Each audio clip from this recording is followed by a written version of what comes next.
Jadi itu menjadi tantangan ya, kita akan pikirkan bagaimana kita bisa mencapai permintaan pasar itu ya kan. Jadi makanya di dalam Vairo itu ada beberapa hal yang kita pantang.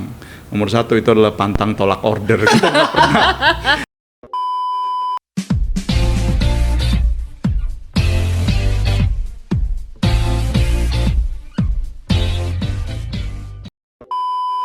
Selamat pagi, ketemu lagi dengan kami di ot.podcast dengan saya Ren Katili. Dan saya Mira Prihatini. Hari ini kita kedatangan tamu spesial, Pak Johan Yang dari Vairo. Yeay! Terima kasih. Jadi tadi gue grogi ya. Kenapa sih lu grogi gini? Nggak tahu, kayaknya kita udah lama nggak rekaman kali ya. Oh gitu. Kita baru pulang kan. Oh iya. Jalan-jalan dari Bali teman-teman. Pamer. Pamer. Hari ini kita akan ngobrol banyak dengan Pak Johan. Nah, Pak Johan, ini podcast kita sebenarnya bagian dari kolaborasi kita. Ya. Bersyukurnya kita sudah berjalan beberapa bulan dengan Vairo. Nah, Di Benda Design Hub. Di Benda Design Hub. Jadi teman-teman kalau ada yang mau tahu Benda Design Hub apa, silahkan klik di Instagramnya. Nah, sebelum kita ngobrol panjang lebar dengan kolaborasi, dengan project, nah boleh nggak dikenalkan dulu Pak Johan tentang Pak Johan sendiri dan Vairo tentunya. Silakan Baik. Pak. Terima kasih Mas Ren, Mbak Mira. Yes. Saya berterima kasih sudah diundang ke sini untuk berbincang-bincang. Mungkin saya jelaskan sedikit mengenai Vairo. Jadi Vairo ini adalah brand yang dimiliki oleh perusahaan kami PT Polimindo Permata. Jadi saya ini adalah generasi kedua. Jadi ayah dan ibu saya yang start the company ya. Jadi itu mulai dari tahun 1985. Wah. Nah, jadi kalau udah lahir. Nonton gak ada yang belum lahir. jadi gini Mas Ren, kalau biasanya orang cerita kalau bayi tidur itu dengernya lalebay, anak kecil tidur dengan lalebay kan. Kalau saya tidur dengernya suara mesin Mas Ren. Sebab saya ini anak pabrik, jadi dari kecil itu dulu kita tinggal di pabrik ya. Jadi terdengar kayak lagu ya. Betul, jadi dari kamar saya sama jarak sama mesin itu kira-kira 10 meter Mas Ren. Luar biasa. Iya. Jadi emang di pabrik Betul. itu produksi dari rumah berarti. Betul. Jadi memang orang tua saya mulai dari nol. Jadi waktu dulu itu pertama-tama kita produksi buat makanan. Jadi bikin lollipop. Ya, lollipop asalnya. Nah, pas buat lollipop ada relate-nya kemana tuh? Ya, ada candy stick-nya kan, Bu. Oh, I see. Iya. Kalau dia habis dimakan digigit. Betul. Iya. Nah, waktu itu candy stick-nya beli. Nah, terus satu hari ayah saya kelihatan iklan di Kompas atau apa gitu. Waktu itu iklan barisan, ada 2 mesin dijual. Nah, mesin bekas. Nah, ayah saya terus bicara sama temennya. Ada satu temennya montir yang ngerti soal mesin-mesin seperti ini. Nah, bicara, terus dia bilang boleh kamu beli. Nanti saya ajarin bagaimana modifikasi buat supaya bisa buat candy stick-nya buat sendiri. Jadi kamu nggak usah beli candy stick lagi. Nah, dari situlah kami mulai. Jadi mulai dari tahun 85 kita mulai mungkin proses candy stick itu tahun sebelum tahun 90 lah, 88 mungkin. Nah, di saat itu ya saya waktu kecil suka bandel juga Mbak Mira. Jadi sekarang udah enggak ya sekarang ngambil candy-nya juga ya. Sekalian sampling quality control kan Mbak Mira ya. Kayaknya enak. Betul. Nah, jadi waktu kami memulai dari situ, nah terus dari sudah candy stick kita mulai masuk ke small precision tubing. Jadi banyak seperti tabung-tabung kecil yang seperti kayak bakal cotton swab atau bakal ballpoint refill, isi ballpen, hal-hal seperti itu. Iya, bullpen itu kan juga Betul. Jadi small Tabung precision juga tubing, kan, ya. betul. Tapi maksudnya proses berpikirnya dari candy stick terus tuh oh kita harus inovasi nih buat sesuatu yang lain tuh gimana sih? Nah, itu Apa yang membuat jadi berubah gitu ya kan? seringkali sebabnya krisis.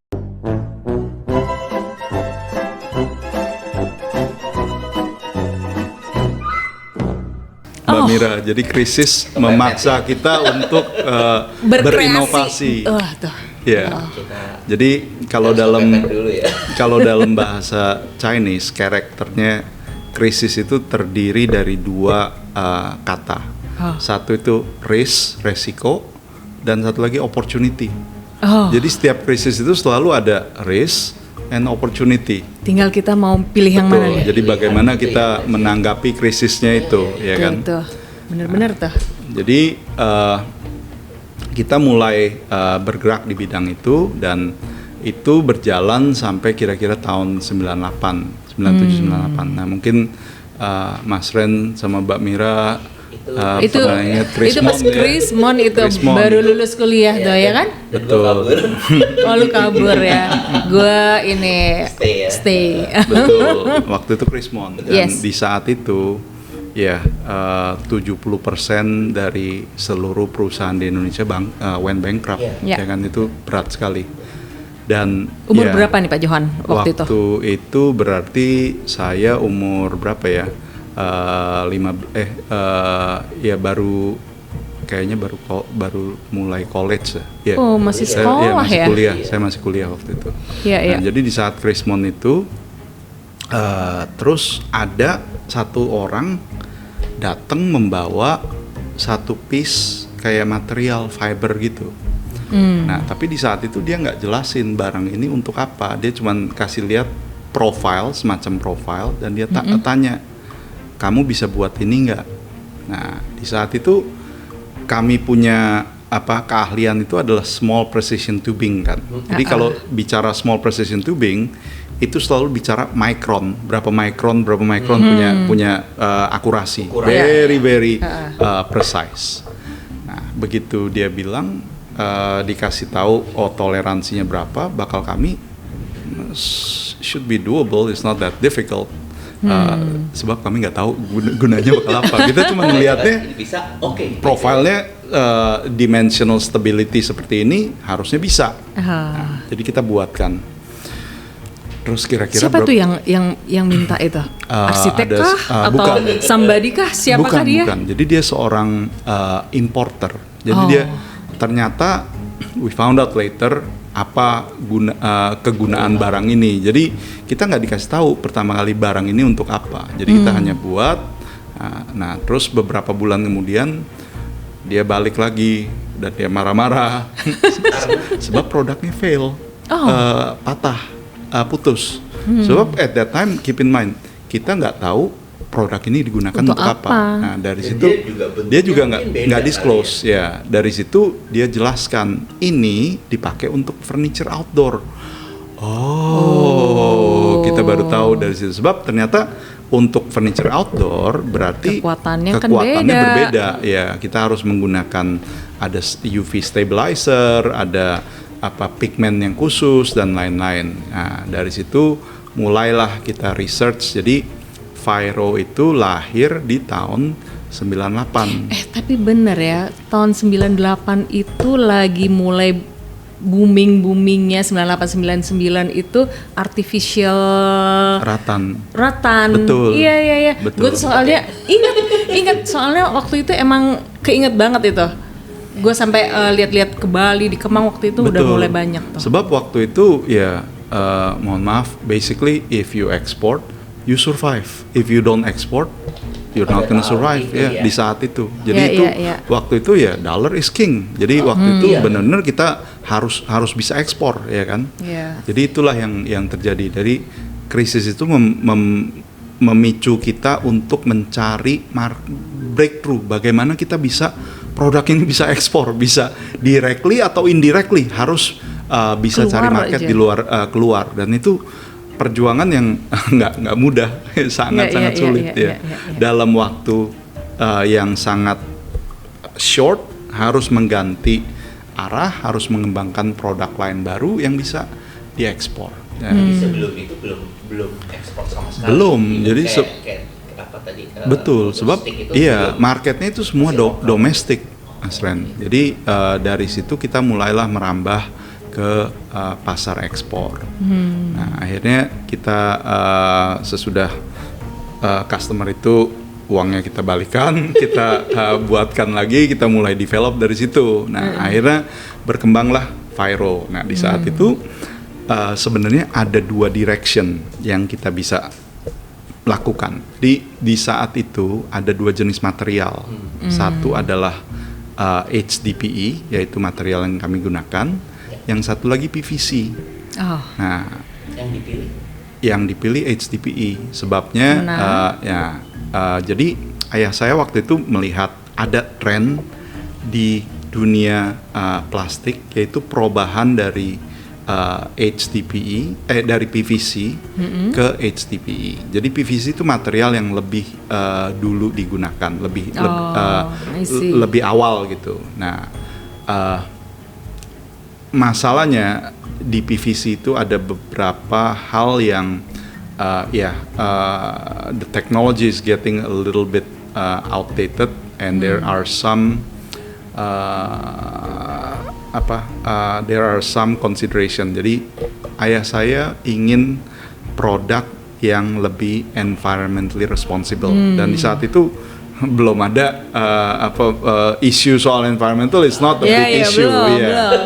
Ya kan. Nah tapi ayah saya mengambil nama Vairo itu dari kata-kata environment. Nah, kenapa HDPE? Jadi perbedaan pertama, HDPE itu material yang tidak perlu menggunakan plasticizer. Jadi kalau PVC itu in its natural state itu adalah material yang kaku, Mbak Mira. Jadi untuk dibuat fleksibel supaya bisa dianyam, itu harus dikasih plasticizer. Nah, plasticizer ini plasticizer adalah zat yang membuat elastis, jadi nggak gampang patah. Betul. Gitu ya. Nah, tapi plasticizer ini grade-nya banyak sekali. Ada beberapa grade yang paling banyak digunakan untuk PVC itu grade yang base dari heavy metal. Jadi timbal dan lain-lain. Makanya kalau kadang-kadang saya perhatikan kalau contohnya di luar Home Depot gitu, kalau jualan kabel, Mbak Mira, itu coatingnya kan PVC. Nah, selalu ada warning, wash hands after handling. Jadi cuci tangan sesudah pegang. Sebabnya kenapa? Plasticizer itu bisa migrate ke surface. Nah, jadi ke kulit. Jadi kalau misalnya Mas Ren pegang itu udah gitu makan terus sesuatu, nah itu bisa racun. kontaminasi plasticizer. Nah, makanya ada tren perubahan dari PVC ke material yang lebih aman, HDPE. Nah, juga dalam proses produksi PVC itu ada mengeluarkan hal-hal seperti dioksin, jadi bisa cancer causing. Betul. Nah, jadi waktu itu ayah saya mau material yang lebih non-toxic, durable, recyclable. Nah, itulah kenapa memilih HDPE. Terus terang challenge-nya lebih banyak HDPE waktu itu. Sebabnya kenapa? HDPE itu, jadi kalau misalnya kita bicara nih generasi untuk sintetik rattan, sebelum-sebelumnya tahun 70-an, tahun 80-an itu sudah ada sebenarnya. Udah ada ya?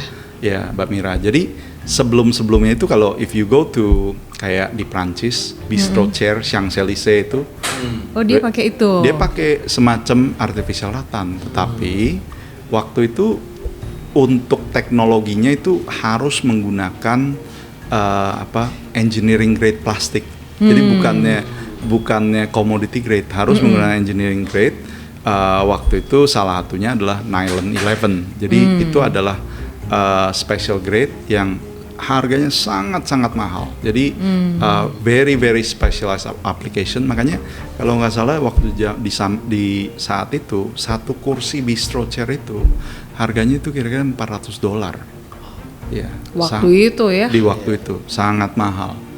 Dan penggunaannya pun tidak bisa. Jadi makanya desainnya is affected by the cost of material. Makanya kalau di saat itu mungkin Mas Ren ingat bistro chair itu selalu hanya atas sama bawah, back sama seat aja. Jadi nggak ada yang full cover sebab it's too expensive untuk menggunakan itu. Penting secara fungsi udah bisa aja untuk duduk. Betul. Jadi itu driven by the material availability. Nah, itu generasi pertama. Nah, di saat teknologi aditif mulai berkembang, nah makanya mulai keluar proses untuk bagaimana menstabilize HDPE supaya bisa tahan untuk outdoor, pigment apa yang perlu digunakan. Nah itu semua butuh R&D yang sangat-sangat ekstensif. Dari nol, harus tahu materialnya, terus kemudian percobaan untuk warnanya. Betul.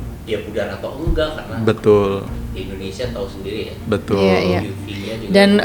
Dan material itu memang kebanyakan digunakan untuk outdoor ya, Pak Johan ya. Hanya waktu pertama itu outdoor itu. Jadi itu memang bakal outdoor furniture kan. Iya.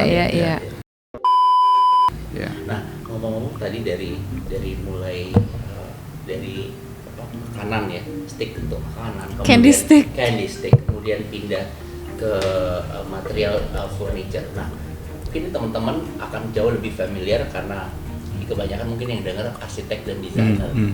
Nah, produk-produk dari Vairo ini akhirnya trend masuk ke ranah architecture dan interior designer. Hampir semua arsitek mungkin ya, termasuk saya, sudah menggunakan itu di beberapa proyek kita gitu. Nah, proses dari perpindahan dari furniture kemudian masuk ke tren ke eksterior atau bangunan itu bagaimana tuh proses? Itu kembali lagi Mas Ren, kepepet kena lagi. krisis juga. Kepepet lagi. Betul.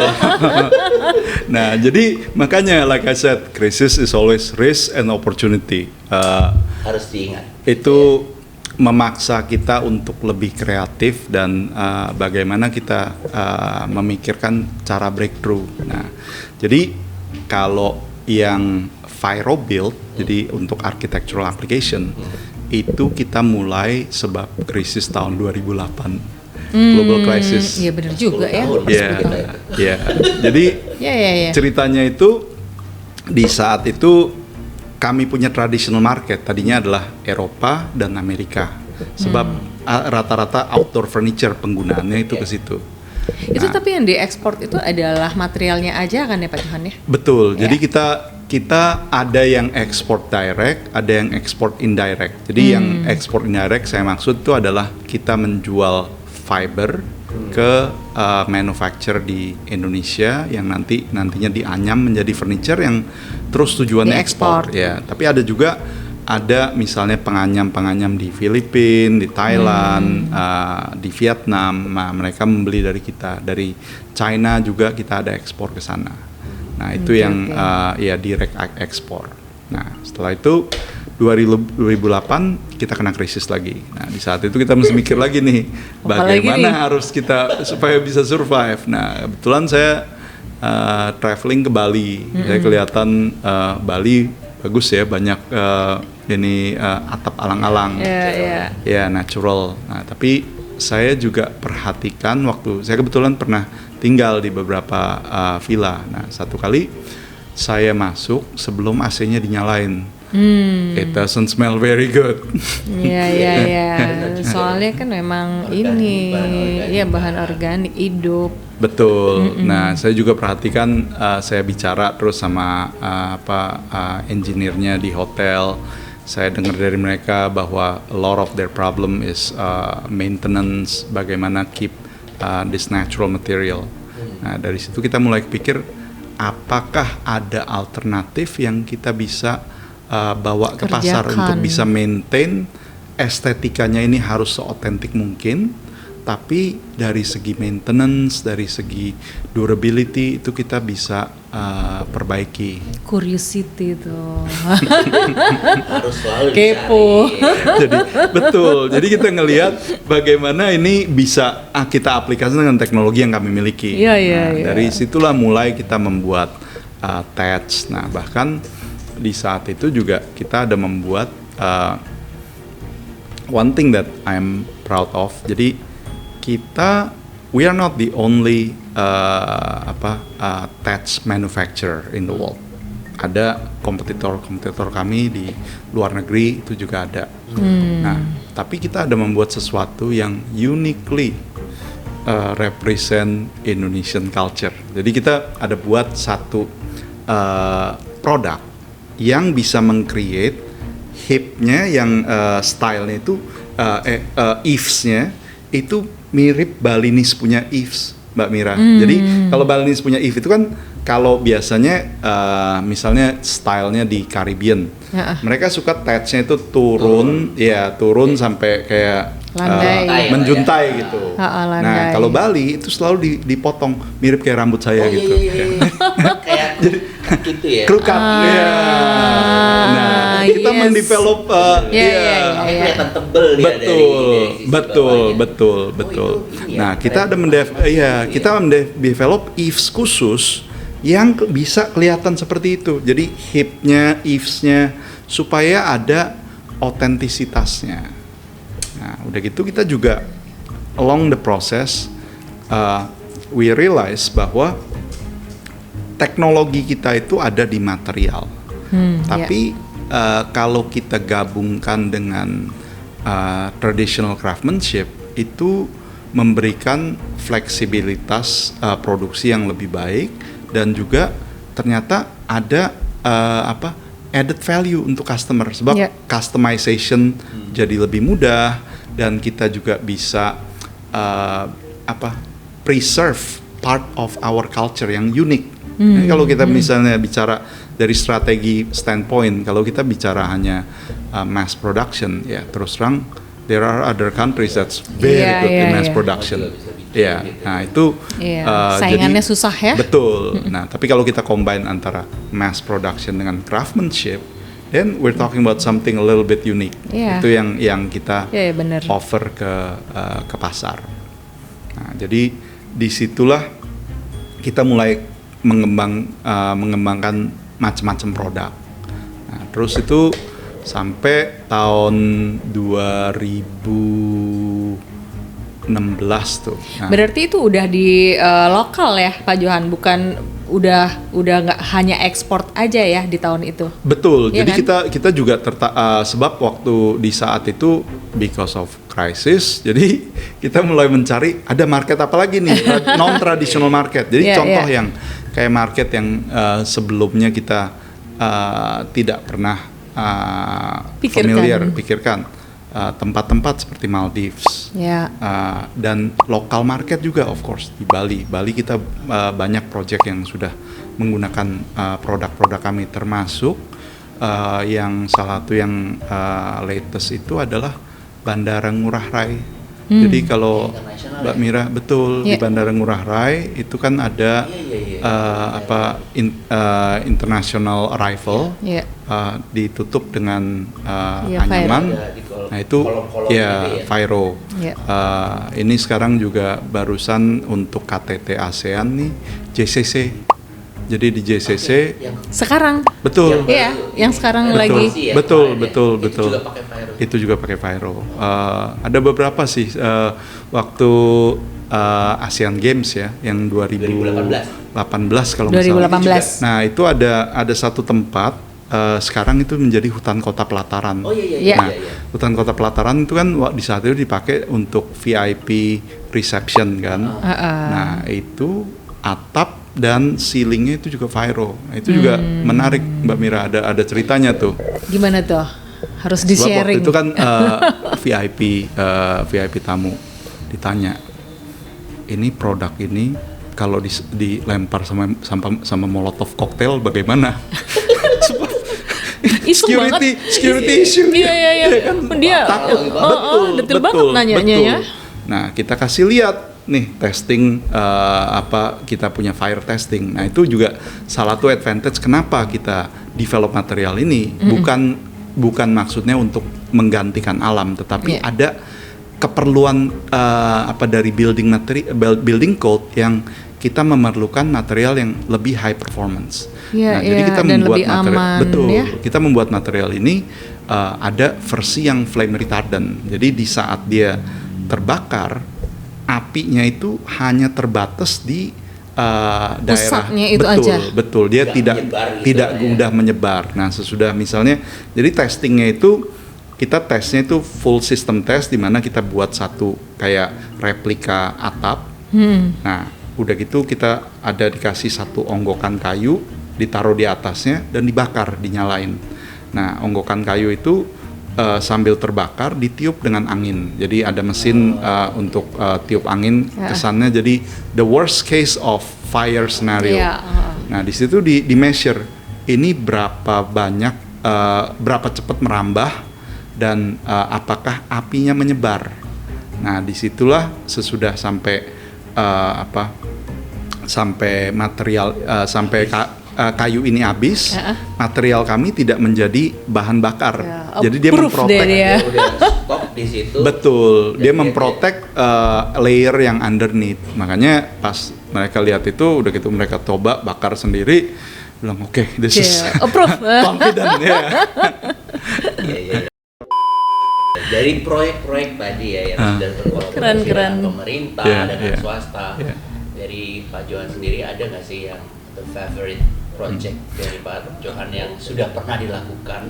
Kalau boleh tahu di mana supaya teman-teman yang mau dan kerjasama dengan siapa mungkin? Ya, bisa disebutkan. Boleh nggak? Nah, terus terang setiap proyek is always unique, Mas Ren, Mbak Mira. Jadi we always take every single project that we work with seriously. Sebab di situ membuat kita kadang-kadang mendevelop kita punya kapabilitas, dan kita juga mendengarkan masukan-masukan dari customer apa yang diperlukan oleh pasar. Mungkin salah satu proyek saya yang cukup berkesan, sebab saya memang hobi science fiction. Itu mungkin Mas Ren ingat movie Avatar. Nah, jadi ada satu proyek itu dengan Disney, di mana mereka mencoba meng-create planet Pandora. Jadi itu proyeknya ada di Florida, namanya Pandora World of Avatar. Nah, di situ mereka banyak menggunakan produk-produk kami extensively. Jadi Disney waktu itu mulainya kirimin saya satu anyaman. Kok Disney bisa tahu Pak Johan? Nah, itu kan yang pengen tahu. Kami memang sudah beberapa tahun, kita juga sejak kita mulai 2008 di Virobuild, kita membangun distribution network. Part of our distribution network itu ada di Amerika. Jadi kita ada beberapa distributor di Amerika. Nah, salah satu distributor kami kebetulan specialty-nya memang adalah theme park and zoo. Jadi mereka mulai memperkenalkan produk kami ke Disney. Nah, Disney sudah pakai mulainya umbrella. Jadi pertama itu umbrella yang digunakan oleh mereka. Nah, terus mereka juga aware bahwa kita ada weaving capability. Nah, terus mereka datang dan pertama-tamanya ya cuma dikasih satu sampel. Satu sampel itu ditanya, ini bisa buat nggak? Saya lihat, okay, not that difficult. We made it. Pokoknya jangan pernah bilang nggak bisa gitu ya. Kadang-kadang you have to think outside the box. Ada challenge-nya nih yang Disney. Jadi initial sample pretty easy. We made it. Send it to them. They're very happy. They were like, wow, this is really great. Okay. Terus dia kembali lagi. Jadi Disney itu basisnya kan animasi kan. Jadi everything they do is drawing base. Dia draw beberapa kayak totem gitu. Nah, dia kirim ke kami. Saya review. Saya lihat ada satu totem interesting. They want to make the material kayak ada berbulu gitu, furry. jadi furry looking. How do you make artificial? How do you make Pyro to look furry? Mikir. Terus waktu itu saya teringat waktu saya kecil, salah satu mata pelajaran yang saya kurang suka, Nggak suka lagi. itu PKK, pekerjaan tangan. PKK. Iya. Sekarang udah nggak ada kayaknya. Betul. Nah itu dulu saya ingat gunting-gunting kertas scrap. Iya. Iya. Nah terus udah gitu saya teringat lagi. I happen to grow up in Los Angeles, Mbak Mira. Jadi saya umur 12 dikirim ke Amerika sama orang tua saya. Jadi pas di LA itu Mexican culture kan very strong kan, sebab a lot of Mexican immigrant di LA. Nah jadi mereka ada namanya piñata. Kalau lagi birthday biasanya tuh ada piñata itu kayak dekorasinya boneka, dia ya? betul, boneka dari kardus gitu, dalamnya diisi diisi permen, udah gitu dekorasi pakai kertas scrap yang digunting-gunting ini, jadi dibentuknya nanti macam-macam bentuk. Dipukul-pukul buat sih. Betul, yang dipukul-pukul, betul. Nah, kita kepikir itu, jadi mulai dari situ terus ya udah saya bilang sama Randy, coba kamu bikin teknik dari seperti ini. Ternyata bisa. Tuh, dari pelajaran yang nggak disuka loh ya, ternyata Betul. sekarang menghasilkan Jadi uang semuanya loh. ada manfaat kan. Pokoknya nggak pernah ada yang sia-sia Iya. ya. Betul. Nah, jadi dari situ terus kita keluar kita develop itu. Nah, dari Disney itu juga menarik sebab Disney selalu mencoba push the edge of the material possibility. Nah, jadi selalu apa yang kita belum pikirkan kita ditantang oleh mereka. Kamu bisa nggak? Jadi waktu itu yang datang itu di dalam organisasi Disney itu ada satu divisi namanya Imagineering.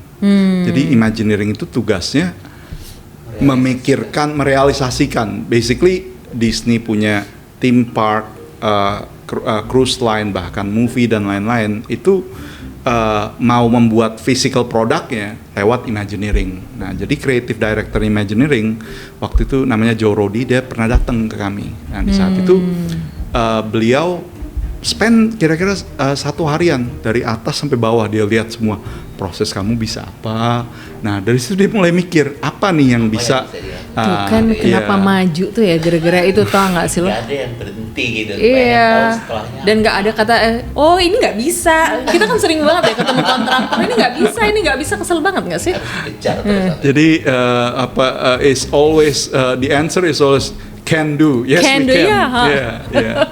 Walaupun belum pernah dikerjain. Betul. Jadi itu menjadi tantangan ya, kita akan pikirkan bagaimana kita bisa mencapai permintaan pasar itu ya kan. Nah, jadi makanya di dalam Fyro itu ada beberapa hal yang kita pantang. Nomor 1 itu adalah pantang tolak order. Kita nggak pernah Coba menolak ya order. itu ya, dipahami ya. Kita banget gak sih? Jangan pernah nolak order. Betul. Apalagi Pak Johan. Dan kita pantangnya. juga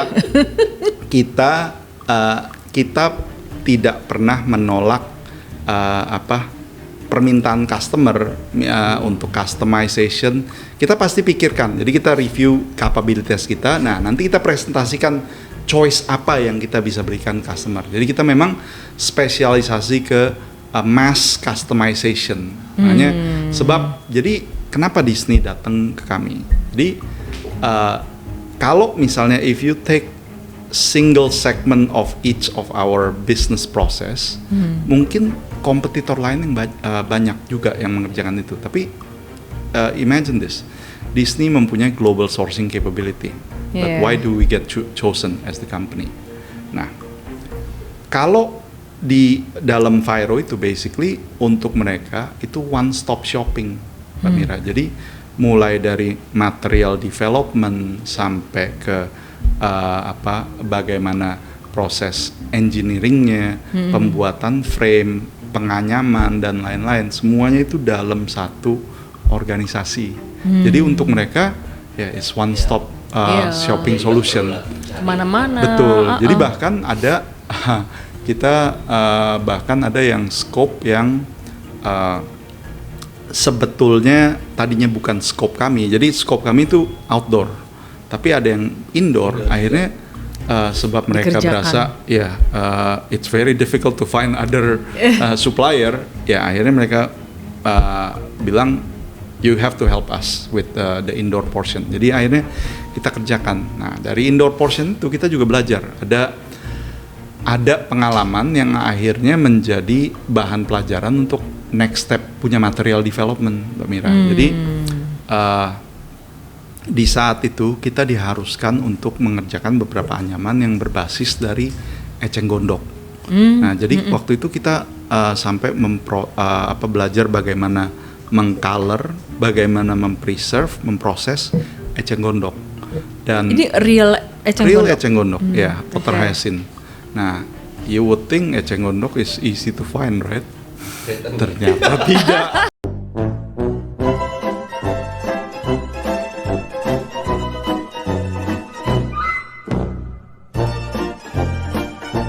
Susah ya? Susah. Rawa pening itu ya. Siapa tuh yang nyari tuh?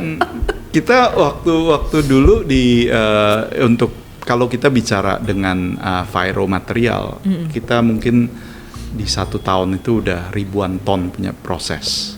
Nah, tapi kalau misalnya eceng gondok waktu itu keperluannya paling nggak sampai 5 ton, so it's minuscule in our compared to our normal scale. Nah, tapi apa yang kita pelajari ternyata kalau raw material itu kalau natural material kadang-kadang we have to focus also on the industrial supply chain. Nah, di eceng gondok itu masalahnya adalah mereka tidak memiliki tempat jemur yang memadai. Nah, jadi di saat musim panas ada, musim kemarau itu Giliran ada hujan produk, nggak ada lagi. tapi begitu hujan dia nggak bisa jemur, jadi nggak ada material. Iya, Nah. ya. Musiman kalau gitu. Rada begitu. Nah dari situ makanya terus kita belajar, kita mulai mendevelop jenis material lain yang kita sebut biomass composite.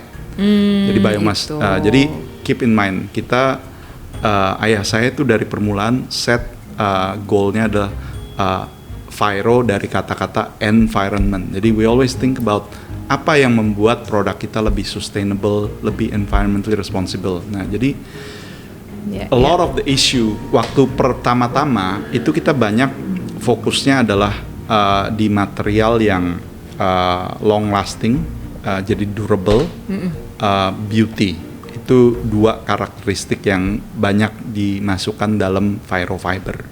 Nah, tapi pas sekarang kita juga mulai bicara bukan hanya beauty, durability, and recyclable, tapi kita juga masuk ke recycle. Jadi material yang daur ulang dan juga biomass. Jadi biomass itu adalah serat alam yang kami gunakan dalam material kami, development material kami.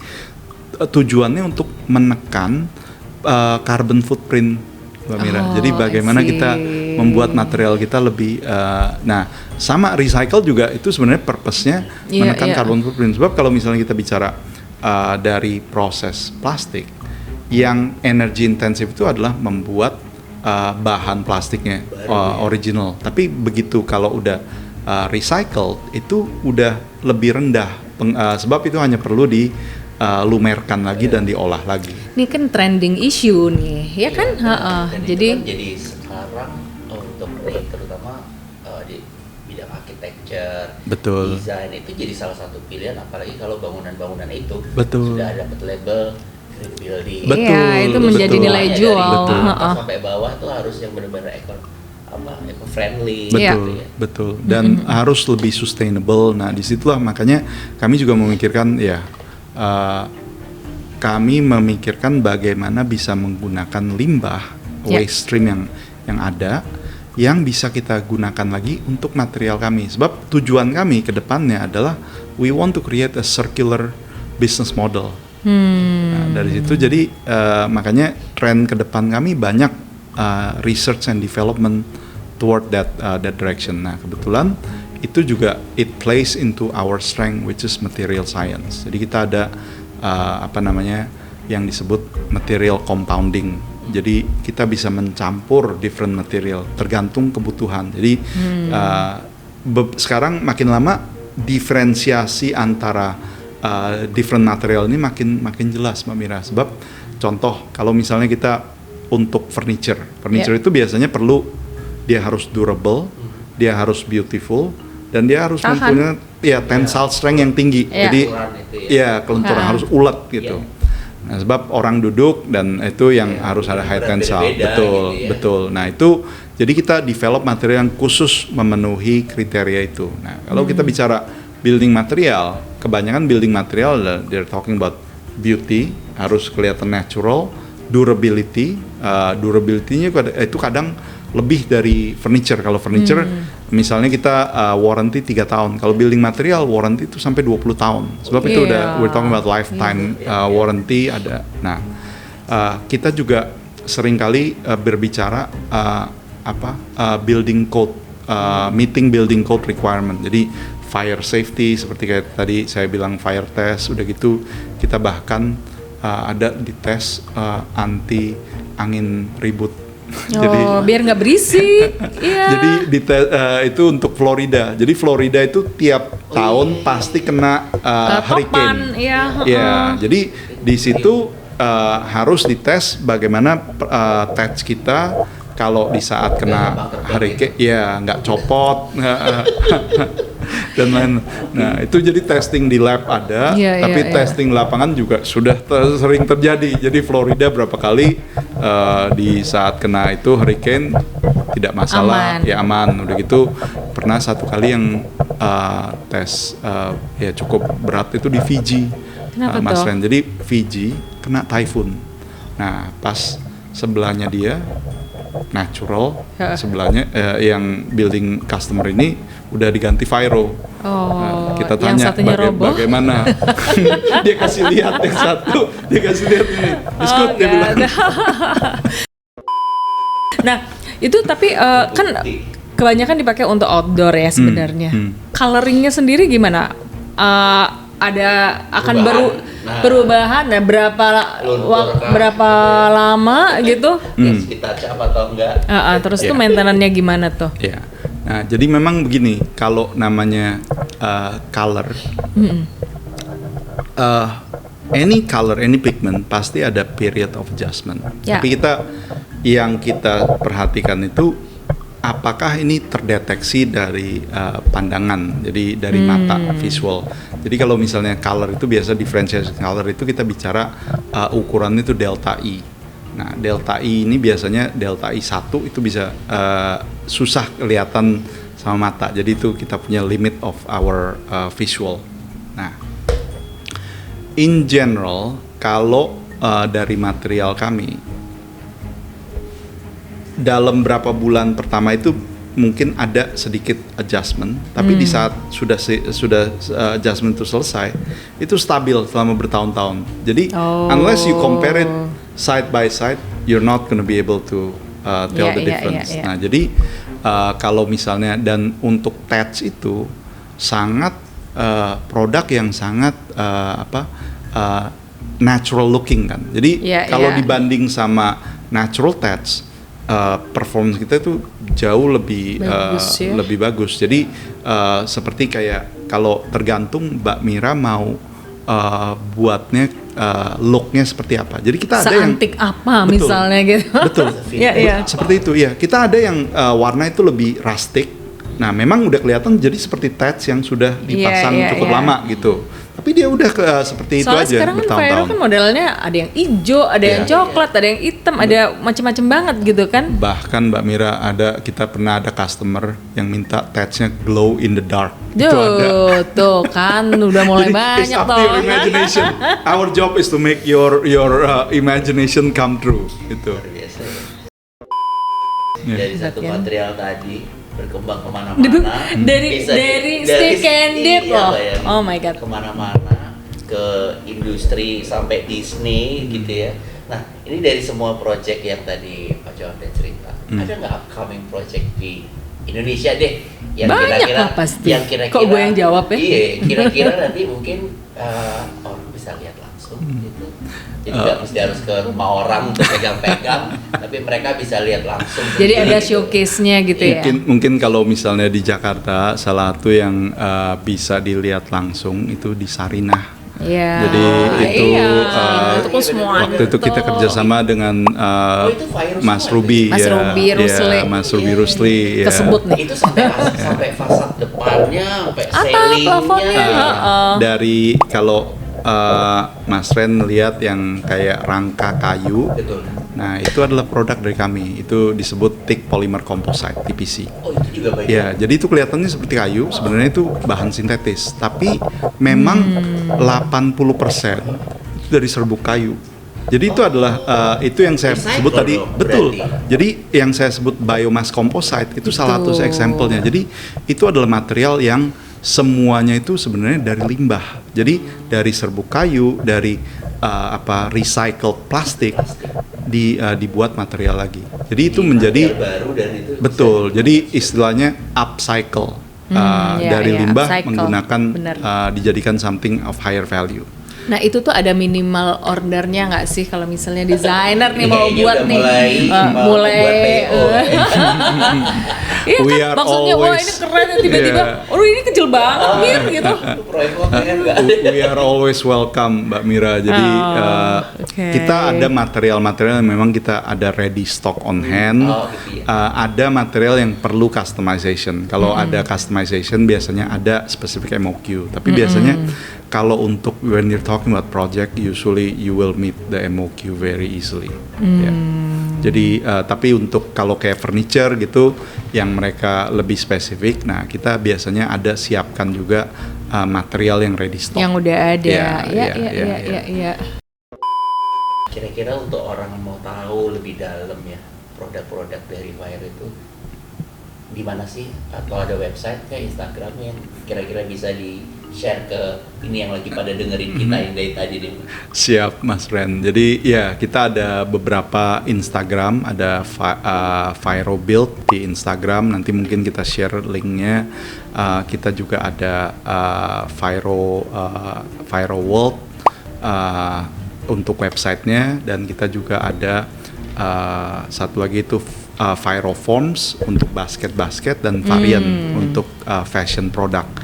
Nah, tapi kalau salah satu tempat yang mungkin paling cocok untuk learn more about us, kita sedang membangun satu showroom Firo. Nah, di mana lokasinya tuh? di IDD di PIK 2 Indonesian Design District. Oh iya. Ya. Itu baru akan mau launching kan? Betul. Nah, di situ jadi kita bekerja sama dengan arsitek Mas Yori Antar sama Mbak Kesia Karin interior desainnya, dan Kita Iya. bisa lihat. iya, jadi di sana Udah ada? akan Atau selesai lagi development? akhir September nih Mbak Oh, Mira. Jadi yes. sekarang lagi September. proses Soon pembangunan. berarti. Iya, Kita akan, iya. mungkin kita akan kunjungin ke sana ya Mir. Sangat of course. welcome. Iya, sangat Biar relate gitu apa yang kita obrolin sekarang Iya, gitu ya. iya. Nanti bisa dilihat di YouTube kita berikutnya bahwa kita lagi visiting IDD tadi. Iya, betul. Lucu banget, Iya, seru iya, banget. iya. Ada lagi Mira yang mau ditanyakan atau mungkin dari Pak Johan ada yang mau disampaikan sebelum kita ini kayaknya nggak kerasa ya kita udah ngobrol panjang lebar dari Disney sampai ke PIK gitu ya. Ada nggak Mira yang mau ditambahkan Mira? Sebenarnya Langsung aja ke project kali ya nanti kita langsung pakai aja ya. ke project gitu ya. Siap. Tapi ya sebenarnya ya itu bisa untuk bahan-bahan accessorizing gitu nggak sih? Absolutely bisa. Bisa ya berarti ya. Jadi kita memang lagi ya. ya, kayak jenis yang as I mentioned before, sebab background kita adalah material science. Jadi kita bisa menciptakan material khusus untuk penggunaannya. Nah, jadi contohnya kita ada jenis-jenis produk yang kita sebut Firofoams. Kalau Firofoams itu kita punya concern adalah dengan food contact safety, Mbak Mira. Jadi kita testingnya waktu itu dilakukan di Singapura menurut EU punya standar. Ya, Di ya. situ tes material itu dites sama makanan beralkohol seperti wine, dites dengan cuka, acid, dan juga dites sama minyak olive oil, minyak kelapa dan lain-lain itu. Nah, jadi pas food contact safe, nggak ada residu, itu bisa. Langsung jalan. Ya. Tesnya banyak Ya. loh. Oke. Mira udah mention nanti bikin dari menjadi aksesoris loh. Kira-kira mungkin apa sih? Bentar lagi. Ini rahasia. Rahasia ya. Baik, kayaknya ini seru banget pembicaraan kita di pagi hari ini. Pak Johan sudah datang ke sini men-sharing semua tentang Vairo. Dan teman-teman mungkin juga ini sebenarnya ya, Vairo ini berkolaborasi dengan Benda Design Hub. Betul. Yang teman-teman bisa lihat langsung sih sebenarnya ya, mungkin skalanya nggak besar, tapi paling tidak ada produk dari Vairo yang ada di Benda Design Hub. Dan teman-teman desainer kalau pengen tahu langsung ke sini bisa nanti juga mungkin diskusi dengan kita, dengan dari perwakilan dari Vairo di Benda Design Hub. Kita tutup saja pembicaraan kita hari ini. Pak Johan, terima kasih banyak. Terima kasih banyak Pak Johan, senang Mas banget Ren, Mbak Mira, sharingnya. terima kasih. Mudah-mudahan Terima kasih. bermanfaat buat semua yang mau dengerin kita ya pagi ini. Iya. Baik, terima kasih. Sampai ketemu lagi di episode berikutnya. Bye. Dadah.